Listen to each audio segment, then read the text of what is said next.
هەواڵ و زانیاریەکانی ڕۆژتان پێشکەش دەکەین. یەکەم توشبوو بە کۆرۆنا لە پارێزگای هەڵەبجە ڕاگەیەندرا کە پیاوێکی 48 ساڵە و تەواوی خێزانەکەشی کەرەنتینە دەکرێت. ئەو توشبووە 14 ڕۆژە کەرەنتینەی لە سلێمانی تەواو کردووە، بەڵام پاش چەند ڕۆژێک کە دەنێرێتەوە بۆ ماڵ تەندروستی سلێمانی ئاگاداری دەکاتەوە کە پێویستە پشکنینی بۆ بکرێتەوە. پاش پشکنینی دووەمیش دەردەکەوێت هەڵگری ڤایرۆسی کۆرۆنایە. توشبووەکە پیاوێکی تەمەن 48 ساڵی خەڵکی تەوێڵەی سەر بە پارێزگای هەڵەبجەیە لە پشکنینی دووەمدا دەرکەوتووە هەڵگری ڤایرۆسی کۆرۆنایە.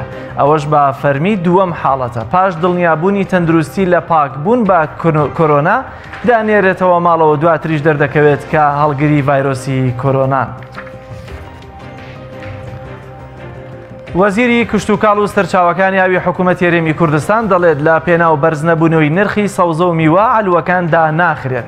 بێگەر تاڵەبانی وەزیری کشتوکاڵ و سەرچاوەکانی ئاو ڕایگەیاند پاش هەمانگیکردن لەگەڵ لیژنەی باڵای ڕوبەڕووبوونەوەی ڤایرۆسی کۆرۆنا و لە پێناو ڕێگریکردن لە بەرزبوونەوەی نرخی سەوزە و میوە بڕیاردراوە ئالوەکان بە فەرمی کراوە بن. بێگەر تاڵەبانی ئەوەشی خستە ڕوو هەمەهەنگی کراوە بۆ ئەوەی بە ئۆتۆمبیلی تایبەت سەوزە و میوە لە کۆڵانەکاندا بفرۆشێت و پێویست نەکات خەڵک ڕوو لە بازاڕ و ئالوەکان بکات و ڕێگریش دەبن لەوەی نرخی بەرز ببێتەوە. ژووری بازرگانی و پیشەسازی سلێمانی هاوڵاتیان دڵنیا دەکاتەوە پێداویستی خۆراکیەکان لەناو کۆگا بازرگانیەکان زۆرە و هیچ گرفتێکی کەمی خۆراکیان بۆ دروست نابێت. سیروان محەممەد سەرۆکی ژووری بازرگانی و پیشەسازی سلێمانی ڕایگەاند تەواوی پێداویستی خۆراکیەکان لە کۆگاکانی بازرگانی هەنوو پڕن لە خۆراک و پێداویستی هاوڵاتیان. هاوردەکردنی کاڵا و شتومەکیش بەردەوامی هەیە. سەرۆکی ژووری بازرگانی و پیشەسازی سلێمانی ئەوەش دەخاتە ڕوو 10,000 تۆن خۆراک لە بەندەر عەباس و باشماخەوە بەرەو سلێمانی هاتووە و هیچ کێشە و گرفتێکی خۆراک لە سلێمانیدا نییە. سیروان محەممەد داوا لە هاوڵاتیان دەکات کە پێویست ناکات بەو جۆرە پەلاماری خۆراک و بازاڕەکان بدەن، چونکە ئەم بارودۆخە کاتیە و بە هەوڵ و توانای هەمووان بە سەلامەتی تێدەپەڕێنێت. لیژنەی باڵای ئۆپەراسیۆنەکانی پارێزگای سلێمانی بۆ بەرەنگاربوونەوەی کۆرۆنا کۆمپانیەکانی کەرتی تایبەت ئاگادار دەکاتەوە کە بڕیاری قەدەغەی هاتوچۆ ئەوانیش دەگرێتەوە و داواش دەکات بۆ ڕۆژانی داهاتووتر ماوەی دەوامی فەرمیان کەم بکەنەوە. لە ڕاگەیەندراوێکدا لیژنەی باڵای ئۆپەراسیۆنەکانی پارێزگای سلێمانی بۆ بەرەنگاربوونەوەی کۆرۆنا بڵاوی کردەوە. بڕیاری قەدەغەکردنی هاتوچۆ لە ڕۆژانی دیاریکراودا هەموو کۆمپانیا و دامەزراوەکانی کەرتی تایبەت دەگرێتەوە، جگە ئەوانە نەبێت لە بوارە خزمەت گوزاریە تایبەتەکان وەک تەندروستی و کارەبا و ئەنتەرنێت و پاکردنەوە ئەوانی دیکە کە قایم قامیەتی قەزای مەڵبەندی سلێمانی دیاریان دەکات. داواش دەکەن هەموو ئەم کۆمپانیا و دامەزراوانە ماوەی کارکردن کەم بکەنەوە و ژمارەی کارمەندەکانیشیان لە شوێنەکاندا بەپێی ڕێنماییە تەندروستیەکان بێت و سەرجەمیان شوێنەکانیان بە دەرمانی تایبەت پاکش بکرێنەوە. پێویستە تەواوی پێداویستیەکانی خۆپارێزی و پاکشکردنەوە بۆ هەموو کارمەند و میوانەکانیان لەژێر ڕێنماییە تەندروستیەکاندا بێ بەرامبەر دابین بکەن.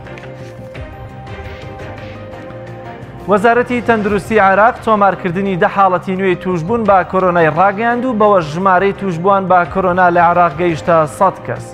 لە ڕاگەیەندراوێکدا وەزارەتی تەندروستی عێراق بڵاوی کردەوە لە دوایین پشکنینەکاندا کە ئەنجامیان داون 10 کەسی دیکە پشکنینەکانیان ئەرێنی دەرچووە و تووشی ڤایرۆسی کۆرۆنا بوو.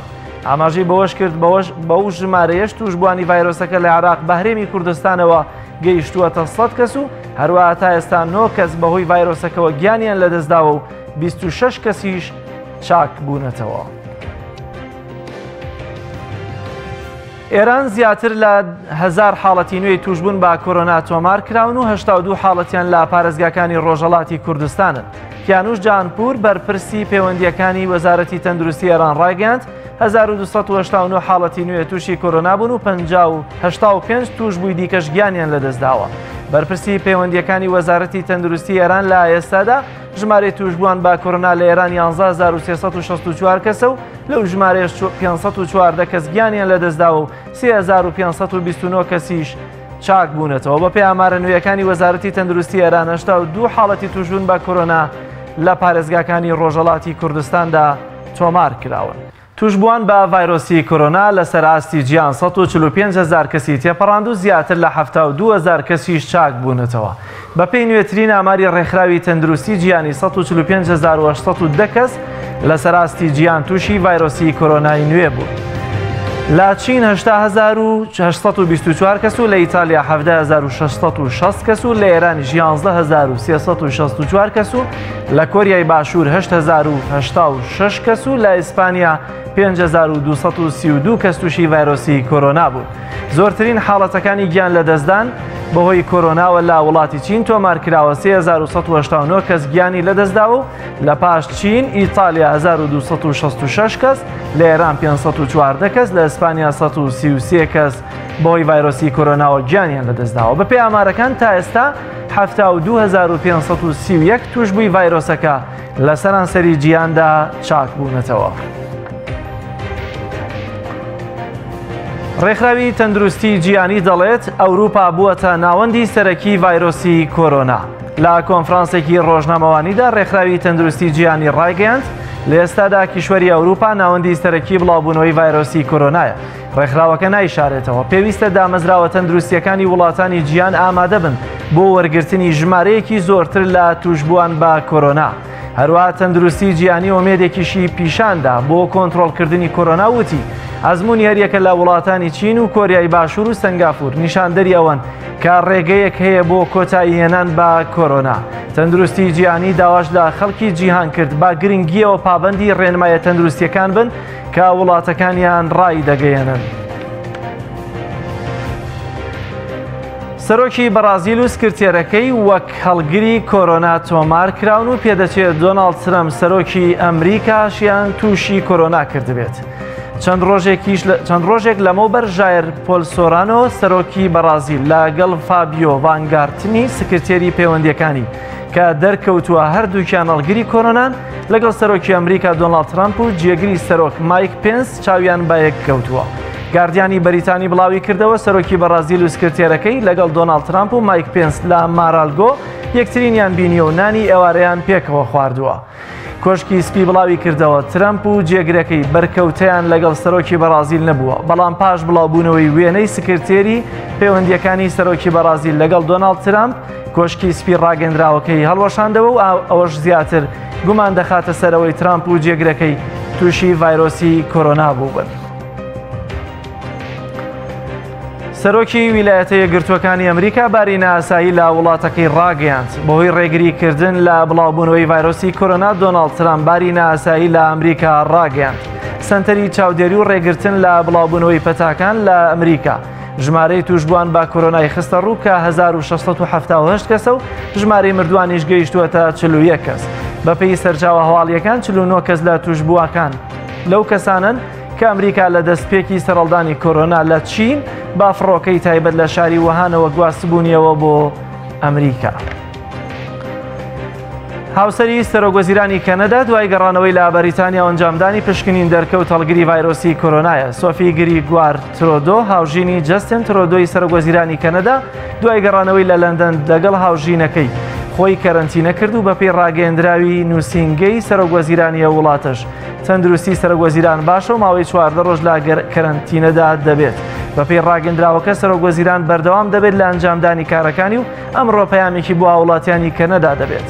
لە کەنەدا تاوەکو ئێستا 117 کەس تووشی ڤایرۆسی کۆرۆنا بوون و لەو ژمارەیە 1 توش بوو گیانی لەدەستدا و 8 توش بووی دیکەش چاک بوونەتەوە. کۆمپانیایەکی بەریتانی جۆرەکێتێکی بەرهەمهێناوە کە لە ماوەی 10 خولەکدا پشکنینی کۆرۆنای پێنجام دەدرێت و دەرەنجامەکەشی دەخاتە ڕوو. میدیاکانی بەریتانیا بڵاویان کردەوە کۆمپانیایەکی پزیشکی کێتێکی پشکنینی کۆرۆنای بەرهەمهێناوە و لە داهاتوویەکی نزیکدا کێتەکە بەسەر تاسەری بەریتانیا بڵاو دەکرێتەوە و خەڵکی دەتوانن لەو ڕێگەیەوە بە ئاسانی و لە ماوەی 10 خولەکدا پشکنینیان بۆ ئەنجام بدرێت. هەرچەندە میدیا بەریتانیەکان ناوی کۆمپانیاکەیان ئاشکرا نەکردووە، بەڵام ئەوە خراوەتە ڕوو. هاوشێوەی پشکنینە گشتیەکان ئەو کێتە نوێژ لە ڕێگەی شەکرەوە لە شەکر لە خوێندا سامپڵ وەردەگرێت، بەڵام ئەنجامەکانی لە ماوەی 10 خولەکدا ئاشکرا دەکات. گەنجترین توشبووی کۆرۆنا لە جیهاندا منداڵێکی تازە لەدایک بووە لە بەریتانیایە کە دایکی هەڵگری کۆرۆنا بووە.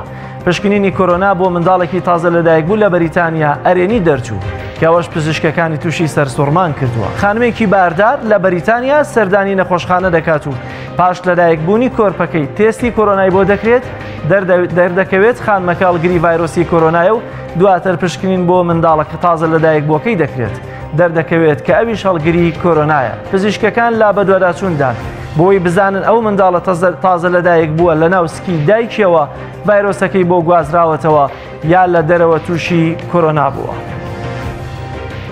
میدیا جیهانیەکان تایبەت بە بواری تەکنۆلۆژیا وردەکاری نوێترین مۆبایلی ئایفۆنی 12 بڵاو کردەوە کەوا بڕیارە لەم ساڵدا بخرێتە بازاڕەکانەوە.